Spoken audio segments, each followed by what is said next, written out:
Star Wars Mandalorian a Grogu je nový Star Wars film v kinách a dneska tu máme také kratšie video. Dám ho tu na vedľajší kanál, lebo som si všimol, že veľa z vás ten film až tak nezaujíma. Každopádne je to za mňa zaujímavá informácia, ktorú by som chcel pokryť.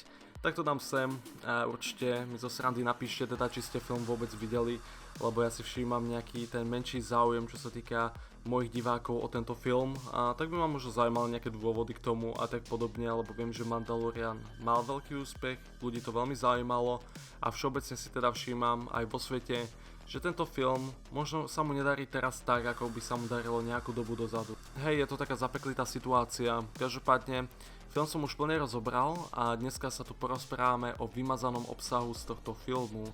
To je celkom taká bežná vec a ako Star Wars fanúšik ja milujem tieto vymazané scény a momenty, vždycky keď niečo také vyjde, rád si to pozriem a už teraz takto skoro tu máme nejaké vymazané momenty z filmu Mandalorian a Grogu a nemáme teda rovno celé vymazané scény, ktoré by boli niekde dohľadateľné, ale boli vydané fotografie, ktoré nám preukazujú, že niečo bolo natočené, ale nebolo to použité vo filme.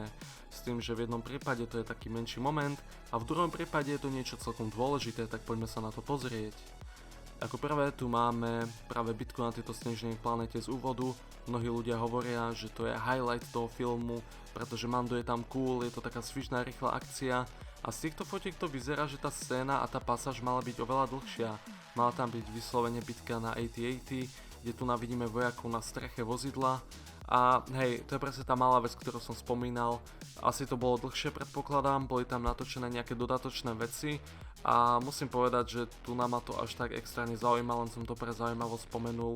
Nedivím sa, že to vystrehli, keďže tá začiatočná scéna pôsobí veľmi dynamicky, veľmi zábavne a škoda, že ten film si možno nedrží takú energiu dlhšie, keďže toto bol veľmi zaujímavý začiatok a možno keby tam ešte odhalili nejakú zaujímavú zápletku, tak ten film by mal úplne iný náboj hneď zo začiatku. A dobre, že to asi nejako nepredĺžovali, tá akcia podľa mňa funguje tak ako je, Mando ich tam kosí hlava nehlava a je to strašne zábavné na sledovanie. Avšak druhá scéna, kvôli ktorej som sa rozhodol natočiť toto video, dostali sme zákulisnú fotku práve z Mandovho domu na Nevare. Vrátili sme sa na Nevaro, na túto známú lokáciu z Mandaloriana. Vrátili sa tam aj Anzelani z Nevara. Každopádne, čo je celkom zaujímavé, tak tu máme tú fotku, nielen že tu je Mando, a taktiež je tu aj Rota, ktorý bol digitálne spracovaný, toto bolo teda len na jeho mieste, asi pre nejakú referenciu. Máme tu aj ďalšiu postavu, ktorá sa tu mala ukázať, a to teda nový šerif IG-11. Je to droid, ktorého Mando opravil, čo bolo kúsok kontroverzné, že opravil droida, ktorý bol zničený na prach, tak ho opravil do takého stavu a má to byť tá istá postava.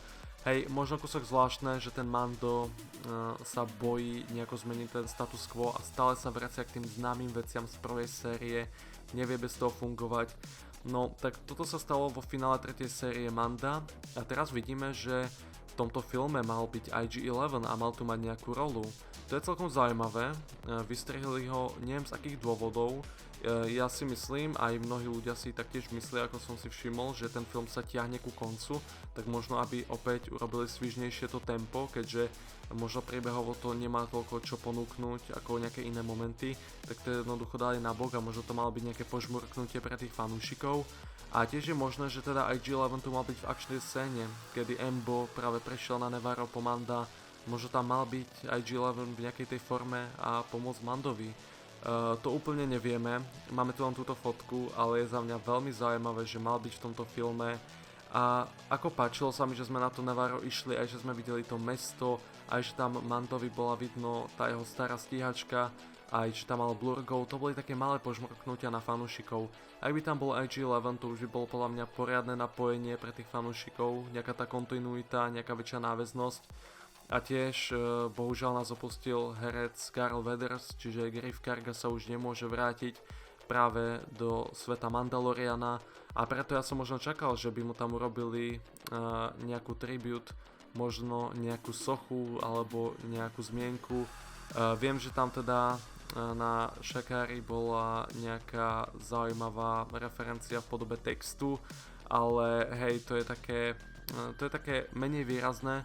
A možno som čakal, že niečo z toho spomenú, ale určite je na to miesto, ak by bola 4. séria Mandaloriana, keďže Greef To bola skvelá postava, aj Carl Weathers ako režiroval teda tie epizódy Manda, lebo každá epizóda mala iného režiséra a Carl Weathers si zrežiroval, myslím si, že 2 epizódy, jednu v druhej, jednu v tretej sérii a vždy to boli zábavné epizódy a Griff prinášal skvelú energiu a určite ten herec a postava budú veľmi chýbať.